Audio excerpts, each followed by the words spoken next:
Okay. All right, I can hear you. All right. Can you hear me now? Technology in 2020. We have the technology. Yeah, well, working from home provides some set of fun and challenges, evidently. Yeah, dude, you're not kidding. Including, karmatic appearances of the Bluetooth devil.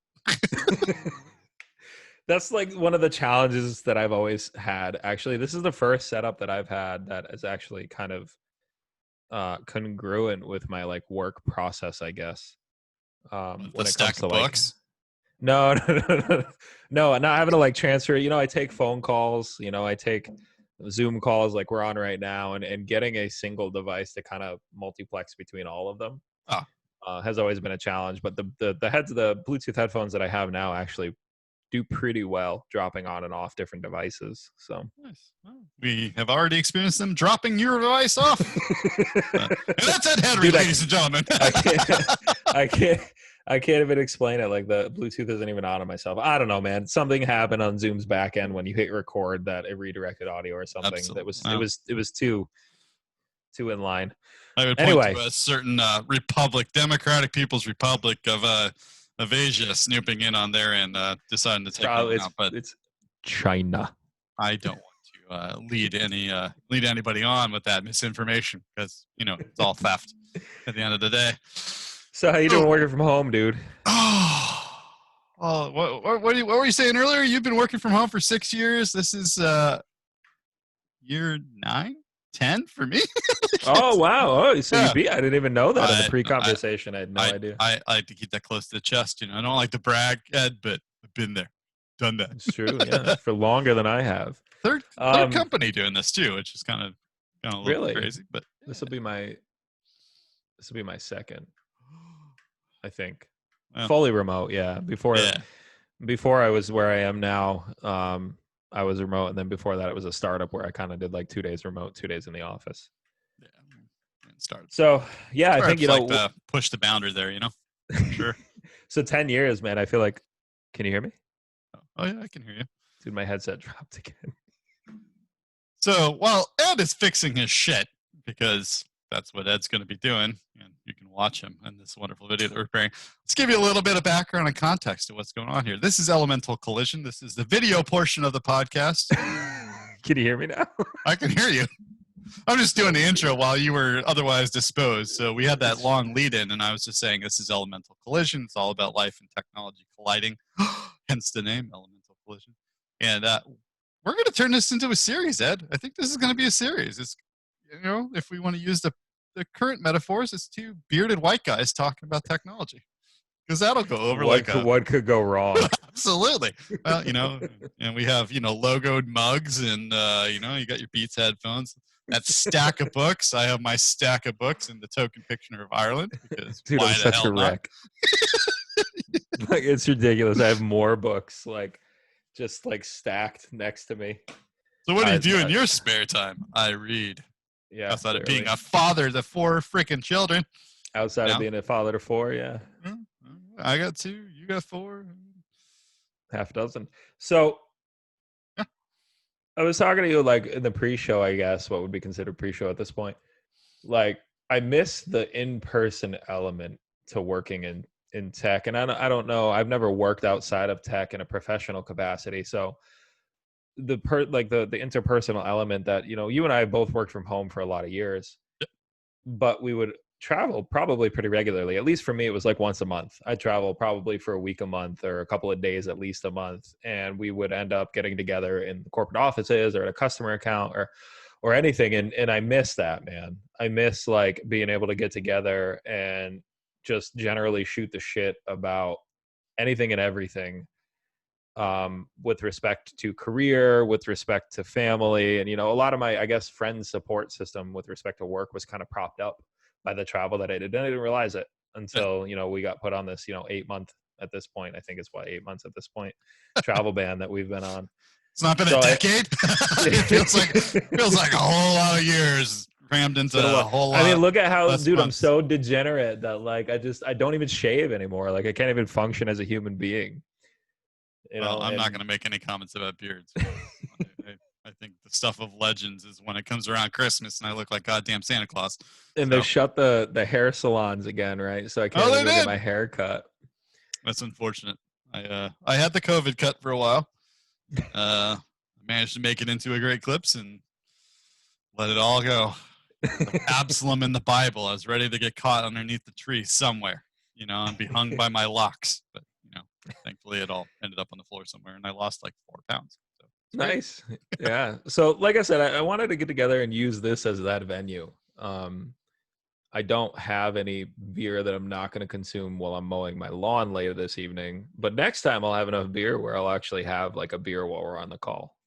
Well, I normally like to say I'd sponsor this by. Yeah, something is going on with Bluetooth and my headsets here, man. He just keeps talking.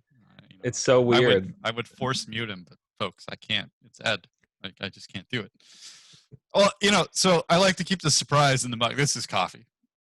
And historically, if for those of you who have listened to Elemental Collision in the past, I have usually tried to note what it's sponsored by in terms of the liquid form.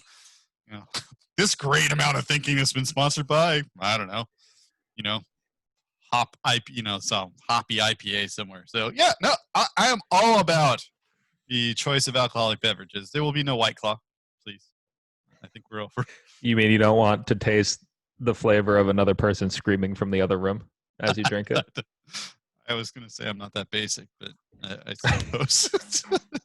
I don't remember what the meme was, but I saw something on the internet at one point in time. It's like the flavor of White Claw is somebody screaming the name of it from the other room. So they just White Claw just actually made it to Ireland. So like a lot of the folks that I love very, very dearly that work in Ireland, live in Ireland, are like, White Claw's here. I'm like, oh, another American invasion. Oh, no, we gave you McDonald's. Sorry, Ireland. We gave you Burger King. We gave you goddamn KFC. And you got White Claw.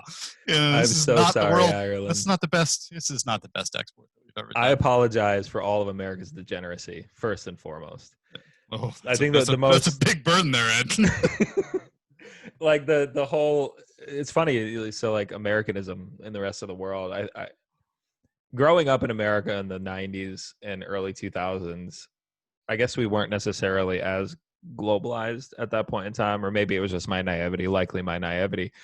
The first time I went to Amsterdam, I imagined like Amsterdam that you see in the movies, right? And I was standing on one of the main streets looking down one of the main streets into like the city center. And what do I see strapped to this beautiful, like, 15th century building, but a Burger King sign? And I was like, God bless America. Yeah. It's like the time I went to Frankfurt for ISC, the International Supercomputer Convention. So I walk in, like I collect Starbucks mugs. All right. So I am the degenerate of all degenerates. Like I said, like I'm going to find Americanism buried, buried right in the heart of, you clearly went to Germany to have McDonald's in Germany. Hey, I got stories, man. So I'm in there. I'm looking at this and I see a Chipotle sign. Perfect. Chipotle in the middle of fucking Frankfurt. Like, again, I'm giving you my half-assed Americanized version of, like everybody has that kind of wake and bake moment where you need that food. You need that grind or whatever comes in that bowl. But like, really? Chipotle? Like, why are we doing this to you? That being said, some of the best barbecue I've ever had was in Frankfurt. And that's, I know the Texans are cringing at this point. Okay, listen, there are different variations of barbecue around the world. This is not Texas barbecue, but this for Frankfurt, for Germany, it's pretty goddamn good barbecue. So, for me to whatever hotel, live Meridian Hotel with the barbecue joint in the foyer, dude, well done. So, travel. If you turned on transcripts, that's nice, so that you can actually see me when your headset goes completely tits up again. Yes, exactly. Okay, good. And maybe for our audience that doesn't want to listen to us, but modern problems require modern solutions, Dave. Or we can just create solutions to problems that no one are asking. No one's asking. That sounds like we work in the tech industry. I don't know.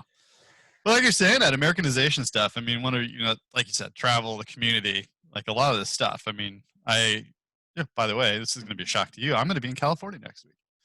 Oh, really? Northern? I'm going to go visit my. I'm going to go visit my mom. You're going to be in my neck of the woods then. close enough to Corona to see it from an airplane. Hey, I don't live in Corona. I just want to qualify that. Yeah, I thought, oh, was it Temecula? No, I don't live. Riverside? I don't live in San Bernardino? It gets worse from where I'm going, man. Encino? Do you live in the tar pits in La Brea? Encino, man. Wow, blast from the past. Oh, you said you were a kid of the 90s.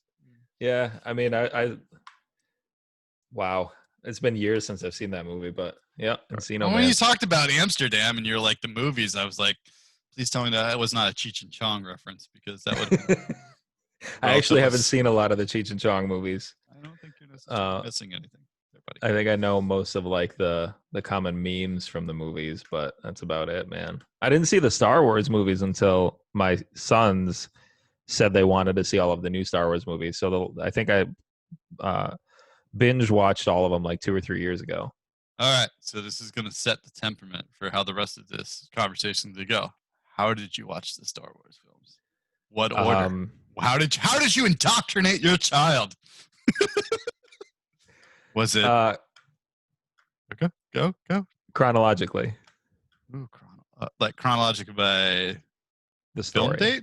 I don't know. What did I ruin it? No, I don't think you ruined it. I mean, it's. I suppose that in the depths of my heart, the canon has been corrupted at some point along the way. That being said, I'm not a purist. No, God, no, I'm not a purist. I actually liked Solo. I actually liked some of the other ones that people were like, oh my God, who thought this was a great idea? So, what did your child think that of the story, really? They love it. And one of their favorites actually happens to be, I think, Return of the Jedi, or A New Hope, either or. So I asked them, I was like, "So which ones do you like? Do you like the newer ones, or do you like the old ones?" And they actually like the old ones. And I'm not gonna lie, it probably took me 3 or 4 watches to get through the old ones without falling asleep, because it's just like, so again, being a child of like the 90s and the early 2000s, like the big messianic story, because that's really what they're doing in the world of Star Wars, right? The big messianic story was the Matrix, right? So that one's always kind of captured me. Sure. And anytime, my wife makes fun of me constantly, but anytime the Matrix is on, like, that's going to be on the TV. And she's like, "You're freaking ridiculous, dude." And so like that's kind of my go-to when it comes to like messianic story. So again, I think the other thing is too, like, I didn't grow up in like the space race era, or at least the kind of Cold War post space race era, in that like space was already a thing. Like, we'd been to the moon, we were doing launches constantly. In fact, NASA was defunded in my teen years because we had done all of the things that we decided we wanted to do with the program. Yeah. So like it wasn't as like wow for me, you know what I mean? And I think, again, because the internet was a thing when I was a child, and looking at what the Matrix was, I think that's why it's kind of that story that really grabbed me from a childhood era. So anytime the Matrix is on, and I think it's fantastic. But again, I'm not like a super like canon person when it comes to that either. I'm not going to sit and debate with you on like what a good or bad version of the Matrix was with respect of 1, 2, and 3. And I don't care that much, I guess. I would argue that I would never do that as well, because there are so many more exciting things in the world to talk about, like Community, than Star Wars. Then again, Star Wars is a weird community. I mean, you can go into the Trekkies, though. I mean, you get into the Star Trek stuff. I mean, that goes sideways really, really quick too. So I mean, listen, everybody has their thing. I agree with you on the Matrix. I actually can only watch the first one. I can't watch the second or third one because I fall asleep at those, and I've actually never watched those other two. It's almost like there's this moment of completion and triumph in the first one. You're like, just don't fuck it up. Don't. And then it goes, and then the cinematography, watching the behind the scenes thing, how they did that, bullet time and all that kind of, like that's the exciting part. I mean, I went to the theater like 5 or 6 times while it was in there to watch that movie. Me as a poor college kid, going slinging down my $8 to $9, or I mean, adjusted for inflation, that's probably 50 AMC dollars at this point. Going in there slinging it down. By the way, Mulan's going to cost $30 to stream. I saw that. Ridiculous. Well, we did it to ourselves, man. In this era of $10 a month streaming on Netflix or Disney Plus, and if you start to add these things up, you suddenly are paying more than your cable packages. But we did it to ourselves. We set the market price for how these things are going to be delivered, and Disney is capitalizing on it for all intents and purposes. So be careful what you wish for. If you want to do this stuff and you want to have these $200 million, $300 million production, kind of movies and cinematography to boot and make it amazing and revisualize and blah blah blah blah blah, you're gonna pay for it. You're gonna pay a lot for it. I have to admit, man, like, so my family, me semi included, I'm finally admitting it. We're huge Disney fans, right? And when it comes to the new Milan movie, I'm actually super excited. Because I've been a fan of that type of cinematography for a long time, and I'm really interested to see where the studio takes it. From what I understand, there's a lot of people who are disappointed because like Mushu isn't in the movie anymore, the little dragon character, Eddie Murphy, and there's no singing, so they've immediately lost a bunch of Disney fans right there. But from my perspective, again, I've been a fan of that type of cinematography. I'm not going to try to assign it a category because I don't know what the category is. I'm sure there is one, because I notice similarities between other movies that I've seen that kind of follow that line. But I'm very excited to see what Disney does with that, because Disney being the number one kind of entertainment like powerhouse in the world, I'm always interested to see when companies are ready to deviate from their norm. And this seems like it's Disney trying to eventually deviate from their norm. Yeah, I think everybody started questioning, why is Disney doing live action remakes? Like all of a sudden, it's good old capitalist Disney trying to make more money off the backs of the. I was going to say, yeah, probably the backs of the proletariat. I'm going to be confusing the bourgeoisie and proletariat all over the place. But yeah, like you can't confuse that because God, wars have been fought for less. But like this situation. It's been interesting. It's I love the kind of Lion King, for example, the remake of Lion King. I actually liked it. There's something that's a little bit more compelling at a certain point where you start to put, again, re-envisioning the story, reimagining the story, or taking it, reframing it, reshaping it to something else. Yeah, sure, it's rehashing some of the old there, and it's not, as you're noting, the difference between animated Mulan and live action Mulan. There are going to be a lot more distinct differences there. But I think there was something that was powerful and gripping to hear somebody from our, I would say my generation, but for my kids to experience a new generation of actors and actresses and voice talent, and for them to see something. I mean, I can't take them back to the beta days. I can barely take them back to DVDs. Blu-rays. Remember those things? It's something that's circular and has shiny laser discs, dude. I had a laser disc player. My dad, of all the things in the world, my dad decided. I mean, I had one laser disc, and I think it was the sampler laser disc that came with the laser disc player to like prove out how cool the technology was. I mean, it looked like a fucking dinner plate, but hey, all right. Don't you drop it? You drop it the wrong way, it shears and goes into a million pieces. But but remember, that was going to be the harbinger of great things to come. That was like HD before HD was cool and popular or whatever, and then all of a sudden, flash forward, and all of a sudden, what's all these? I don't have a DVD player, CD player slot in anything. Came out a little bit weird, but I don't have that facility anymore in any of the systems that I build, buy, or beg, steal, or whatever. I think my Xbox is the last thing that actually takes a piece of physical media. Yeah. I mean, my car does, but then again, I use Spotify in my car. Yep. And satellite radio. Don't even get me started on satellite radio. I think that's garbage, but whatever. So no, it's intriguing. I like the differences in perspective, and all this comes down to you and I have both been privileged to watch technology march on. I mean, even the stuff that we touch in our day job, and we get to look at the visions of the future of where things are going, right? That's what excites us. And getting back to even the original premise of this, that's where we build these little communities of things that we do, right? Like this is how you and I got to know each other, was through artificial intelligence stuff, you're sitting there like, who's that nerdy guy with glasses that's talking about this stuff? He seems pretty smart. I should get to know him. Can I tell you real quick how liberating it is to not be having a conversation about that right now? Yes, and because you've been and, doing and it all day. we can go there. I don't have a problem with that, but like it's nice. I always like when you get into these communities, right? Like I always feel like I can't necessarily be 100% myself.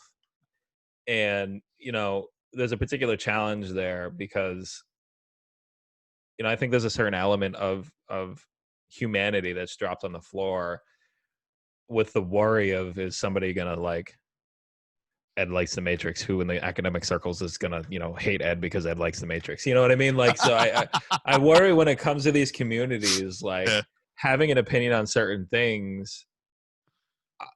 I don't know. I always worry, is this going to negatively impact my career in some yeah, way? And I'm starting, for lack of a better term, to give less and less of a fuck about that, yeah, and more about, again, just kind of being inclusive. Like, cool, you like the Matrix, man. We can chat about the Matrix. I don't know shit about the Matrix, but you can tell me about the Matrix, right? Like if you like it enough. And so I'm just generally like, it took me a long time to get to this point because I don't have a traditional like education background. And when it comes to building technology or doing research in an area of technology or science in general, I feel like, you know, there are absolutely clicks, and making sure that I don't persist that whole idea of a click is something that I want to make sure that I do with my career. yeah. Yeah, we're not in high school anymore. Like these things. I mean, we do this every day. Like, yeah, as you identified, right? We have our little engineering groups. We have our. I'm in marketing. We have a little marketing groups. We have our. This is the way that we want to do it, and try to blend all those things. Like you say, there's a certain level where you have to give a fuck because that's what keeps you employed. There's the other aspect to it where you want to go in, you want to have honest conversations where you remove all pretense. I think and that's how you and I have gotten along so swimmingly. I think there's less of a pretense there, and I try to maintain that. I know you try to maintain that with everybody you run across, but the relationships that last, especially the communities that you build, are built around the idea of removing pretense.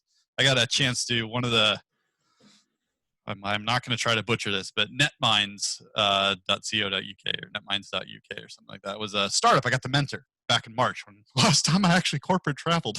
It was in Belfast and it was amazing. Ormoth Baths, and this is startup, and they wanted to connect entrepreneurs and startups and mentorships and do all this kind of stuff. And I, fast forward a couple months, COVID's in full rage, and got to sit down with one of the founders, two founders, and talk about community, like this exact thing. And I'm like, the best part about community, and looking at it from the window of all the projects that you and I have experienced, and whether it be related to COVID, open source ventilator projects, and just things that we've been involved in, the communities that thrive aren't necessarily the biggest communities. They're not the Right. ones with 15,000 members that are all dissenting. It's not the Linux kernel mailing list, with the that guy at the very top, dictating what happens. That guy. Yeah, that guy. Whatever. People get weird about mentioning names. But Yep. it's the communities that go from 2,500 people on inception to 50 people at the end. Why? But those 50 people have removed all the pretense. They're working towards a common goal, objective, and they're willing to set their egos aside for the most part and really focus on what's there. And it can be specific to a build project, or it can be the relationship that keeps people in place. They're all diverse. We learn so much from that kind of diversity. I like props, so I always have props. If you look at this picture, it's a mosaic, right? But all these little individual pieces are broken, right? So that's a beauty of this mosaic. A friend of mine built this for me. Well, truly, she built it with grout and wood and glass and stuff like that. Now, if I just removed one of these pieces, I wouldn't lose the entire picture that's here. But if I started to remove all these things and it wasn't there in the order and the places they were, the picture wouldn't be there.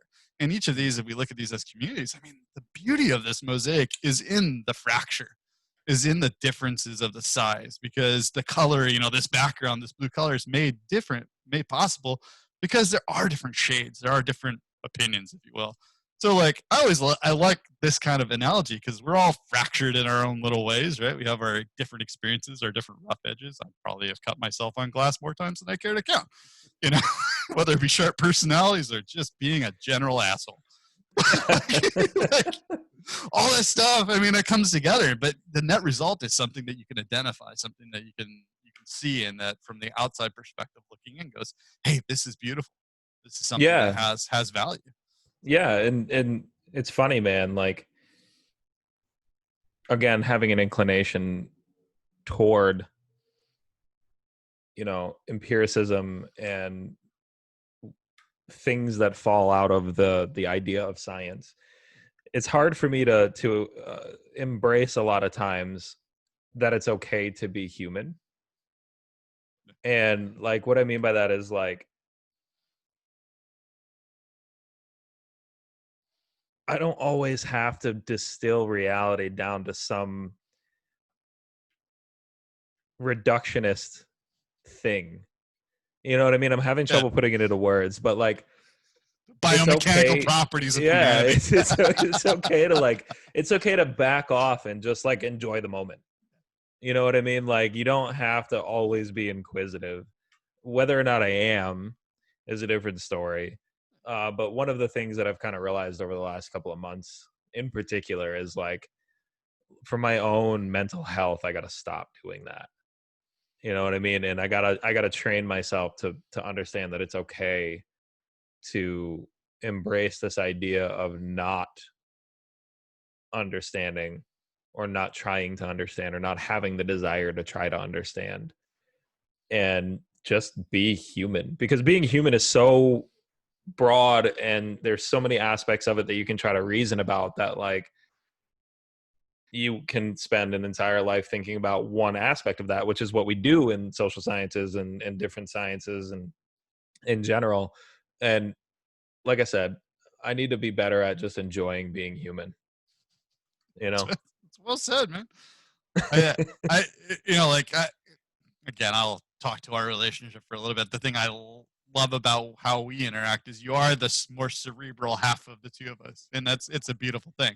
Oh, we both have our moments of glory, and probably have our moments of wow, that just happened.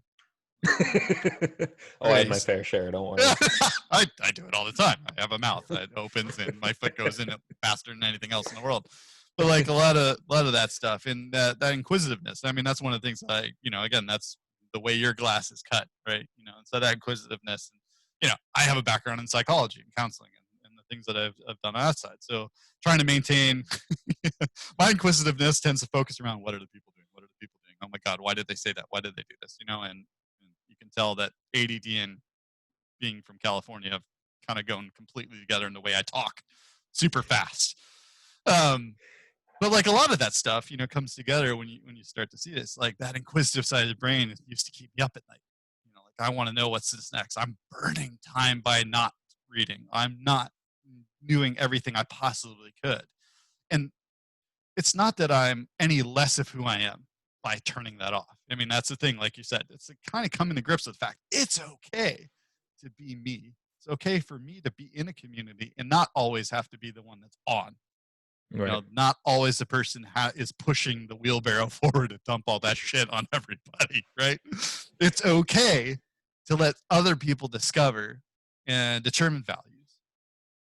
But it doesn't negate my responsibility to take those values, incorporate them, and as you know, like kind of lazily process them in the back of my mind, and then 2 weeks later come up with the big ass bright light bulb over your head that we normally have, right? Like, Yeah. hey, Yeah. so like kudos to you for going through that journey. I think a lot of that introspection, especially in the time of COVID, right? We've had a lot of alone time looking at the screen, sitting there rocking back and forth. And there's no end in sight.